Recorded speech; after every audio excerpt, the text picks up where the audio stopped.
What's going on, guys? Welcome back to the channel. It's more Six Scotty Gaming, and today I'm going to try something a little different. For those of you who don't know, I'm a big fan of professional wrestling, specifically the WWE, and this Sunday is WrestleMania 35. So I thought I'd share with you my predictions for the entire card. It's going to be a long show. Pre-show starts at 5, the main show starts at 7. Somewhere between 15 and 17 matches, and this could take a while. So let's not waste any more time and get right into the kickoff show. First off is the Cruiserweight title match between the champion Buddy Murphy and the challenger Mr. Tony Nese. For this one, I have the champion retaining, Buddy Murphy. I think he's going to hold on to the title. I just don't think that Tony Nese is the guy to carry 205 Live into the next season of the WWE. He's a good wrestler, don't get me wrong. I just don't think he's the kind of guy you can carry a show around. Buddy Murphy is a dominant champion. He's been that since he's come onto the show, if I'm being quite frank. If you want my honest opinion, I think Murphy's going to hold the title for a while until they can groom Humberto Carrillo into that role as babyface underdog champion. And that's when I think is going to be the next champion. But for this show, WrestleMania, Buddy Murphy retains. Next up, we have the Not Fabulous Moolah WrestleMania Women's Battle Royale featuring Lana, Naomi, Carmella, a whole bunch of people. Honestly, they haven't said anything about this Battle Royale on any WWE programming. I'm surprised they're even going to let this show happen. But it's advertised, so it's going to happen. And I think Nikki Cross wins it. No real reason why. She's on the roster. She's a good character. She needs something. Give it to her.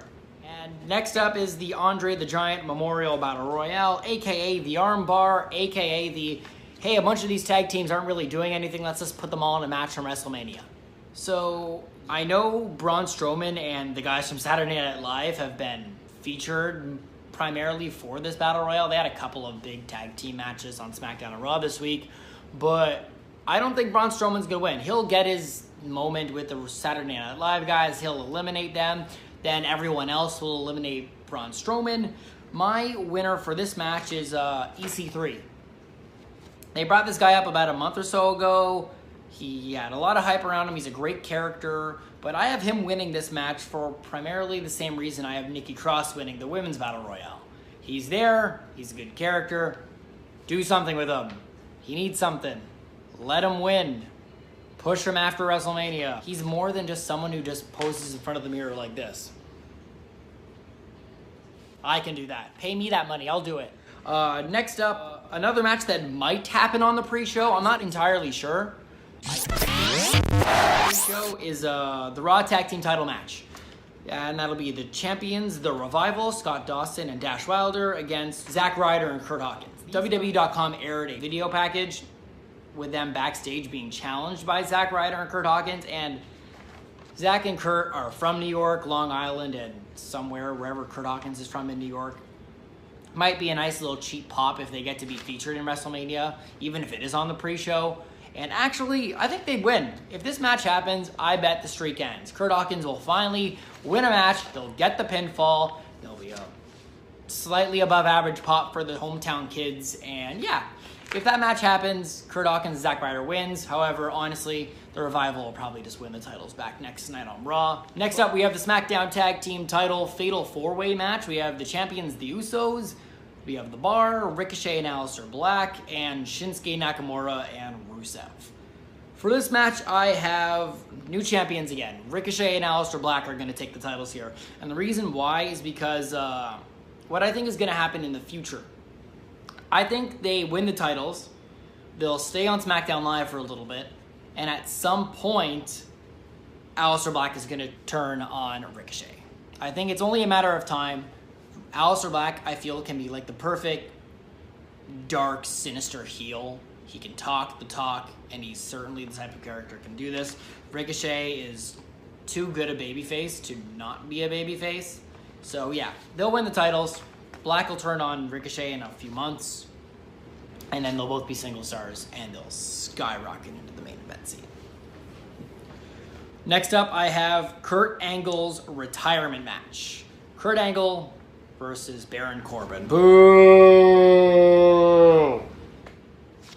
I have Kurt Angle winning this one pretty handily. I know a lot of people think that he'll somehow not face Baron Corbin and it'll be John Cena instead. For my predictions, I don't have that. And I'll get to that later. Kurt Angle should win this match. I know a lot of people think that someone who's retiring should put over an up-and-coming talent. Not Baron Corbin. Anybody but Baron Corbin. Baron Corbin sucks. He's the party killer to end all party killers. No one likes Baron Corbin. He doesn't deserve to win anything. Angle wins. He'll tap him out. He'll get a nice little send-off. That is that. Next up, I have the Intercontinental Championship match featuring my man, Bobby Lashley, taking on the Demon, Finn Balor, and it's actually the Demon. He showed us on Monday Night Raw. It will be the Demon, and that's who I think is going to win. This is the Demon, Finn Balor. It's the Demon. You can't lose. You just can't. No. Somehow Leo Rush is going to F things up for Bobby Lashley. The Demon's going to take advantage. The Demon wins. It's a shame, honestly. I feel like Finn Balor should be in the main event, but he's not. That's how the WWE sees him. Who knows? Maybe one day he'll leave the WWE, go on to bigger and better things. AEW. But for now, mid-card champion, Finn Balor, Intercontinental title. Next up, you have the United States Championship match featuring the champion Samoa Joe and maybe Rey Mysterio? Yeah, Rey got injured on Monday Night Raw facing Baron Corbin. Boo! So, yeah. I'm not entirely sure what's going to happen. If Rey Mysterio is in this match, he wins it with help from Dominic. The world's best son, Dominic. He'll somehow get involved. He'll distract Joe. He'll distract the referee. Somehow, Rey wins. However, if Rey Mysterio is not in this match, Joe needs to look dominant, except if he's facing Rey and he gets help from Dominic. If Rey wins the match, Joe should be thrusted into the main event scene. The main event scene needs more prime heels besides the new Daniel Bryan. So yeah, Joe wins if it's not Rey. Otherwise, Rey's your new US champ. Next up, I have a potential match of the night candidate, and that's AJ Styles against the Viper Randy Orton. It's the classic matchup between indie guy and WWE guy. They've been playing it up on SmackDown Live. I honestly love the storyline. I think it's something that we haven't seen too much of in the modern day WWE. They haven't really talked about that, so I'm glad they're kind of bringing up the fact that, yeah, Randy Orton is the prototypical WWE guy. AJ Styles is your classic indie guy. Let's acknowledge it. We know AJ Styles hasn't been here for a long time. We know Randy Orton was born for this. Let's play into it. Steer into the skid. So honestly, I really like it, but Randy's going to win. They're not going to put a TNA guy over a WWE guy. Triple H didn't lose to Sting. Randy Orton's not losing to AJ Styles. It's going to be a great match. I hope they give it more than 10 minutes is all they need. AJ and Randy can put on a great match in 10 minutes. Hopefully they give it more than that, but 10 minutes is enough. Randy Orton will win. He'll hit a really nice RKO somehow. They already blew the phenomenal forearm into an RKO on SmackDown Live this week, but it's going to be great, and I'm really excited for it. Randy Orton wins. Next up, we have the WWE Women's Tag Team Title Fatal 4-Way. We have the Hug and Boss Connection, Sasha Banks and Bayley. We have Tamina and Nia Jax. We have the Hall of Famer, Beth Phoenix and Natalya. And the Iconics. I always wanted to do that. Yeah. Okay, so I have a condition on this one too. I have a hunch that Trish Stratus and Lita are going to get involved in this match somehow. Either they'll take somebody out and replace them, or they'll just be thrusted into the match. If Trish and Lita are in this match, they're winning the match. You don't not put over Trish Stratus and Lita at WrestleMania. However, if they're not, Hug and Boss Connection retain. Trish Stratus and Lita deserve to win if they're on WrestleMania. They deserve to hold the women's tag team titles. However, I have a reason for Sasha and Bayley retaining, but I'm going to get into that later. You'll see why, but I think Sasha and Bayley retain. Next up, we have Roman Reigns and Drew McIntyre, and this is another potential match of the night candidate I have on the card. This is going to be a great match. Honestly, these are two guys who are in the main event scene. They needed a match from WrestleMania, and they put them together, and I think these guys can create some real magic, but Roman's winning the ball. The classic gif, Roman Reigns wins, lol, I know, but He just beat cancer. He's not losing at WrestleMania. This is going to be a guarantee, 100% pop. It's going to be a great match. Hopefully they get 10, 20 minutes as well, but Roman wins, lol. Next up is the Falls Count Anywhere match between Shane McMahon and The Miz. This also can steal the show, and it's going to steal the show for one reason and one reason only. Shane McMahon's going to jump off something. He's going to jump off something. I don't care what it is. He might climb up like a pillar near the ring. He might climb off whatever it's going to be at the top of the ramp, but Shane McMahon is going to jump off something, and it's going to be awesome. And he's going to miss, and then The Miz will win. But awesome. Guarantee. If I could bet on anything in life, death, taxes, Shane McMahon jumps off things at WrestleMania. Done. The Miz wins. After that, we have Triple H and the Animal Batista in a no-holds-barred match. Triple H is going to win. He is the game, Triple H. He needs his comeuppance. He has to beat Batista. He's never beat Batista. Batista is Drax the Destroyer. He can afford a loss. He's making millions of dollars in Hollywood. He can afford to lose a match at WrestleMania because he's going to lose. Triple H is going to win easily. Maybe Stephanie gets involved. I'd like to see Ric Flair get involved somehow because, you know, Batista took him out on his birthday. But he's going to win. He deserves to win. Triple H is going to win. Batista will put him over. Batista will go back to Hollywood. Triple H will continue his in-ring career, which is part of the reason I really think he's going to win, because he does these one-off matches in Saudi Arabia. He'll put someone over at WrestleMania. He'll do the one-off match maybe at the Royal Rumble. But if he loses, he can't do that anymore. And now I know people come out of retirement all the time. Shawn Michaels is your latest example. But yeah, Triple H is going to win. They need him to be available to do these one-off matches, so Triple H wins. Next up, I have another potential matchup on the card. It's not listed, but two men have been rumored to appear at WrestleMania and compete at WrestleMania a lot, and they're not in a match. So I'm going to put them in a match together. And it's two people who competed against each other last year. It's John Cena and The Undertaker. Now, I know it's not likely, but I think that they'll fight each other again. John Cena will want a rematch from last year. Maybe they'll involve Elias somehow where he'll be playing and then The Undertaker will come out and then John Cena will come up and face him face to face and it'll just be an impromptu match. But however it happens, I don't care. John Cena wins, lol. Because John Cena got squashed last year at WrestleMania, so it's only fair that this year John Cena gets his too. The Undertaker is at the end of his career. He needs to stop competing at WrestleMania. So this is the time for him to go off into the sunset, or it's The Undertaker. Go off into the darkness and let John Cena win, lol.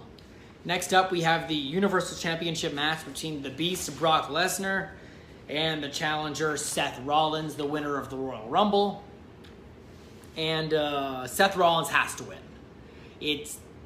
It just needs to happen. Seth Rollins has worked his ass off all year on Monday Night Raw. He's arguably the best pro wrestler that WWE has right now, the best sports entertainer.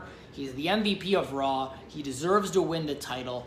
And more importantly, Raw's ratings have been dropping for months.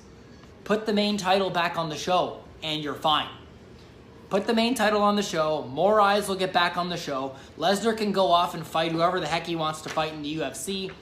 And Seth Rollins can run Monday Night Raw. Think of all the feuds he can have with the likes of Drew McIntyre, Roman Reigns, whoever comes over from SmackDown Live, Finn Balor. They can go at it again like they did for the inaugural Universal Championship. It can be great. Put the title on Rollins, take it off Lesnar, and go away. We're done with you. Go. Scram. Thank you, but go. Rollins wins. Next up, we have the WWE Championship match. We have the champion, the new Daniel Bryan, taking on Kofi Kingston. Now, this is one I struggled with a lot. I know a lot of people think that this is when the New Day turns on Kofi. Maybe it's time for Big E to get his big singles push. Maybe Big E and Xavier turn on him and they turn into these destructive heels, but I think Kofi's going to win. The reason why is he's too hot right now. He's the best thing in the WWE. He gets the biggest reaction every night. wherever he is. Kofi Kingston, Kofi Mania. They need it. Of the 3 big title matches, and that's the women's triple threat, Brock and Seth, and Kofi and Bryan, I think he's the hottest one right now. If you asked me a few months ago, it's Becky, hands down. But this is Kofi's time. Here's what I think is going to happen. Kofi's going to win, and he's going to drop the title in like a month or 2. He's not going to be a great champion, but he'll have it in his record books that Kofi Kingston was a WWE champion. That big hemp WWE title. Maybe he gets rid of it after he wins it, but he's going to win the big organic belt. He deserves it. Kofi Mania goes over at WrestleMania. And finally, we have the winner-takes-all triple threat match for the Raw and SmackDown Women's Championships. We have the Raw Women's Champion Ronda Rousey, the SmackDown Women's Champion Charlotte Flair, and the man Becky Lynch. So this is the main event, the first ever women's main event in WrestleMania history. Big freaking deal. It is. They deserve it. This has been the most consistent storyline for a long time in the WWE. Women deserved a main event WrestleMania and the biggest show of the year, and I'm happy for them. I have Becky Lynch winning here. You can't not let Becky Lynch win this triple threat match. She deserves it. This has been the biggest storyline of the past year. The man goes over, and that's that. At some point in the match, Charlotte and Becky are going to put aside their differences and beat the crap out of Ronda Rousey. And they're going to take her out of the match, and they're going to go at it for like 5 or 10 minutes straight, and it's going to be awesome. But Becky's going to get the upper hand, and then to close out the match, there's only one way it can happen. And Becky Lynch has to put on the disarmer on Ronda Rousey, and Ronda has to tap out. It's the only way it can end, because this. Becky Lynch is going to win. She's going to hold up both titles, and the show is going to close. But Bayley and Sasha are going to come out, and they're going to celebrate with Becky. And Ronda's going to be gone, and Charlotte's going to be looking on. And then Charlotte's going to get in the ring. And then the 4 horsewomen are going to embrace. And then they're going to close out WrestleMania 35 with the 4 horsewomen standing tall, just like this.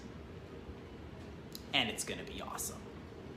You heard it here first, the 4 horsewomen closing out WrestleMania 35 in a bang. Becky Lynch is your new Raw and SmackDown Women's Champion. Maybe they unify the belt. Could be the unified Women's Champion. I don't care. Becky wins. 4 horsewomen celebrate together. And we get that tease for Survivor Series. So yeah, everyone, that is my official WrestleMania 35 predictions. This Sunday, it's going to be awesome. It's going to be really long. Make sure you have a drink. Make sure you have a second drink. Make sure you have a 3rd and 4th drink prepared for you. It's going to be a long night. Thank you guys for tuning in. Right now, I'm going to have my predictions scrolling through the screen right now. In case you forgot, I already know I have. Thanks for tuning in, and I'll see you guys next time.